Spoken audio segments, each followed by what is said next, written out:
Hey guys, and welcome to another episode of My Beautiful Chaos with Misty Fitch of Fearfully Made Ministries. Welcome back. I know it's been a couple of weeks, but between technology and life and schedules not working out, it's just been really hard to get a podcast episode in. I said that Matt would be joining me in the next one, and that's what I've been trying to work out, but our schedules have not worked to where we could do a podcast episode together. So that is part of the reason that you haven't had any new episodes lately. And he's at work and I'm at home, and I thought I need to go ahead and get an episode out there. Today I might step on some toes, though. Not that I intend to, but one of the things that my students and my kids, it like drives them crazy, something that I do, among many things, I'm sure, is I will question everything. I always play the devil's advocate.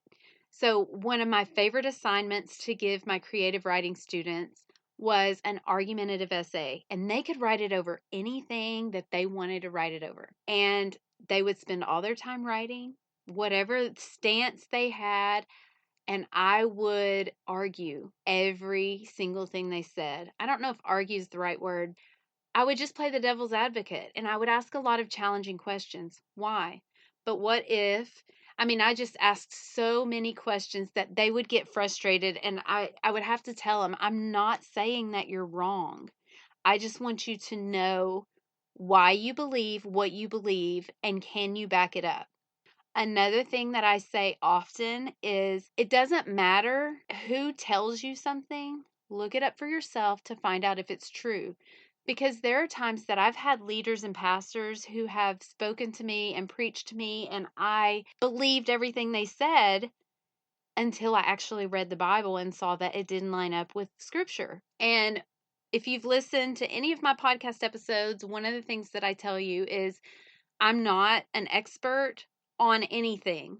So anything I ever talk about is either from experience or Scripture. So today I'm going to talk about a lie that you may have believed, that you may have even been taught by someone in your church. Uh-oh, I promise I'm not trying to step on toes, but sometimes you have to step on toes. Have you ever heard the saying, God doesn't give you more than you can handle? Because I've heard that, and I've even said it before. I have been responsible for teaching wrong way early on, before I actually read it and before I actually lived it and before I actually thought about it. I used to tell people that God doesn't give you more than you can handle. But there's no scripture that says those words. In fact, if you ask someone where it says that in the Bible, they will probably tell you 1 Corinthians 10:13. But I want to read this scripture because it's close, but that is not what it says. It says, "No temptation has seized you except what is common to man. And God is faithful. He will not let you be tempted beyond what you can bear. But when you are tempted, He will also provide a way out so that you can stand up under it." So let's first talk about what this is actually saying, and then let's talk about the lie that we've been believing and why it is a lie. This scripture here says that God is not going to allow you to be tempted more than what you can bear. There are going to be temptations in front of you, but God always gives you a way out. Now, do not confuse that with saying God doesn't give you more than you can handle. Sometimes God's not the one that gives it to us, first of all. Sometimes we put ourselves, our free will gets us into situations, and sometimes the enemy likes to play games. But really think about it. If God never gave you more than you could handle, then why would you need Him? Why would you need God in your life if you can handle everything?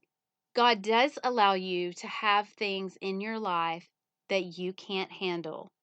And I will be a little transparent. When I was going through my divorce, I hit, I'm pretty sure, as rock bottom as I possibly could hit. Now, I say that, but I'm sure there are things that I could have done to make things even worse. But it was the darkest time in my life. I was the farthest away from God I had ever been. I was in situations way past what I could handle. I couldn't handle divorce. I couldn't handle being a single mom. And to be honest, I thought I was doing a pretty good job until recently. I was talking to my kids about ministering to other kids who have lived through divorce, and they blew me away because I was asking, what advice would you give? Or I don't even remember exactly what it was, but it started with my son, and then my daughter just chimed in right along with how hard it was to have a single mom. I thought I was doing it well, but remember, God was not in the picture when I was doing that. Okay, let me fix that.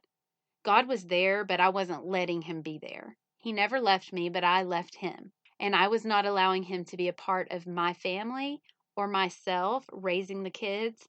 So I was doing everything literally on my own. And I thought I was doing a good job. And this was lots of years ago. And my kids are just now telling me how hard it was to see me that way. They said, Mom, you were so depressed. You would stay in your room and you looked different and you acted different. You didn't seem happy, and you always seemed down, and you didn't play with us like you did before and like you do now. And they just were going on and on about all these things they saw as little ones. I mean, they were little and they remember that. And that's when I realized the difference in living life without God and having things that you can't handle, and living life with God, because once I realized how deep I was in this darkness, I had to rely on God to bring me out of it. There is no way I could have ever gotten out of that on my own. And no, God did not give that to me, but God did allow it to happen because free will of two people made that happen. God allows us to have things in our lives that we cannot handle so that we have to depend on Him and His strength to get us out of it. Sometimes you might not be in deep like I was. Sometimes it might just be that you start veering off track and realize this is something more than I can handle. There are times in your life that you're going to be faced with things that you truly cannot handle. And the reason why God allows that to happen, He doesn't make it happen, but He allows it to happen because He wants us to depend on Him. In 2 Corinthians, Paul actually addresses this very thing that contradicts that saying about God not giving us more than we can handle. In 2 Corinthians 12, Jesus says, My grace is sufficient for you, for my power is made perfect in weakness. And then Paul says, Therefore I will boast all the more gladly about my weaknesses so that Christ's power may rest on me. That is why, for Christ's sake, I delight in weaknesses, in insults, in hardships, in persecutions, in difficulties. For when I am weak, then I am strong. Y'all, this is exactly opposite of that saying that God doesn't give us more than we can handle.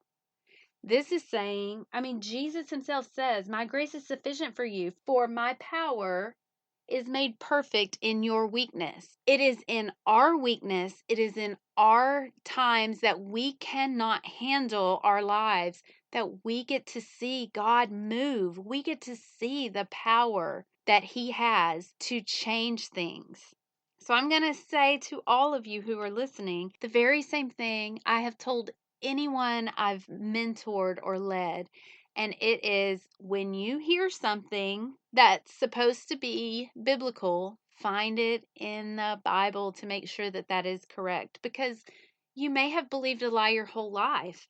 I know I did with this. I can't say my whole life. It was probably during my divorce is when I realized that this thing that I have also said is not true.